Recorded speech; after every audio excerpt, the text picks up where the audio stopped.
right, folks, remember that £300 a year Labour promised to slash off your energy bills.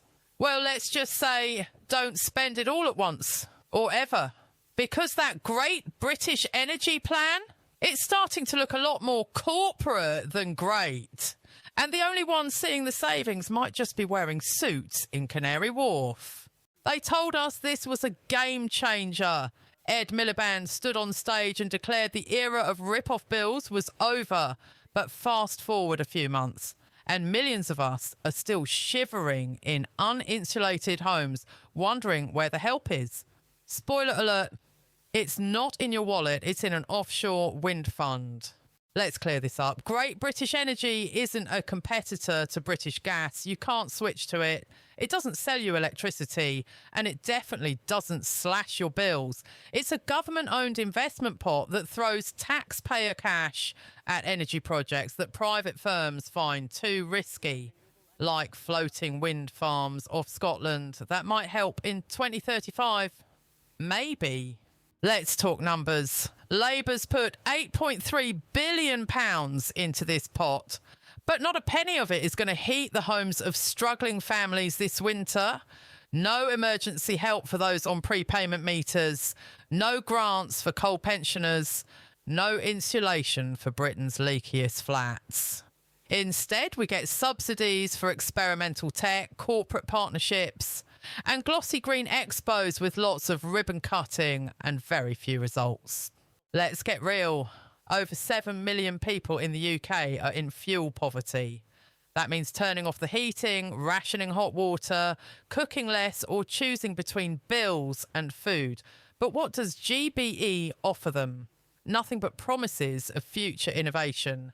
The question is, why isn't that £8.3 billion being spent on insulating cold homes, replacing ancient boilers, scrapping those ridiculous standing charges? Answer: because real people don't make flashy headlines, investors do. This isn't just about economics, it's about control. GBE is entirely run by central government. There's no public board, no local input, no community control. It's top down, like most things in modern Britain. If this really is great British energy, why does it feel like something built for bankers and bureaucrats, not working class families? GBE could have been revolutionary. A true people's energy company, locally run, affordable, responsive. But instead, it's just another greenwashed scheme to de-risk private profits with public funds. It's HS2 with wind turbines, test and trace with solar panels, and like all those schemes, the benefits are elsewhere.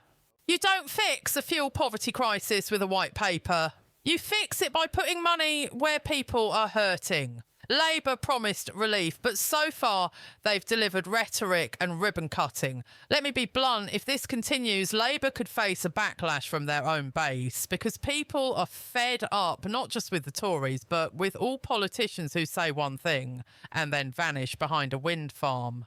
This isn't just about bills, it's about fairness. Because if we're spending £8.3 billion of your money, don't you deserve to see some of it? Real help, real warmth, real results, not just green headlines and corporate grins. If you're sick of being sold false hope while energy bills soar, share this video, subscribe to TruthCast UK for real stories about real people, and drop us a comment below. What would you do with that £8.3 billion? Because let's face it, it is yours.